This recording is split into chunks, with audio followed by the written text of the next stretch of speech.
Muurverbindings in Revit is noodsaaklik vir skep skoon kruisings tussen mure. Die korrekte redigering en vertoon van hierdie verbindings verseker 'n professionele afwerking in ontwerpe.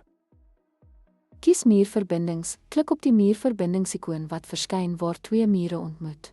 Pas verbindingstipes aan, verander die verbindingstipe om te beheer hoe mure kruis, soos verstek of stomp. Vertoon verbindingsinstellings, kry toegang tot verbindingsinstellings in die eienskappe nutsbalk om visuele voorstelling te verander.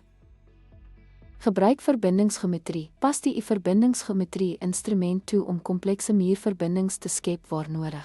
Analiseer verbindings, kontroleer vir enige konflikte of probleme met muurverbindings deur middel van dried of snietaansigte.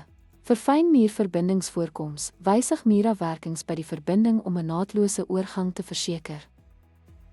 Byvoorbeeld, 'n argitek kan die voeginstrument gebruik om 'n verstekverbinding tussen twee kruisende buitemure te skep. Verstaan hoe om muurverbindings te wysig en te vertoon. Verbeter die algehele gehalte van Revit-modelle. Behoorlike muurverbindings dra by tot 'n gepoleerde en professionele ontwerppresentasie.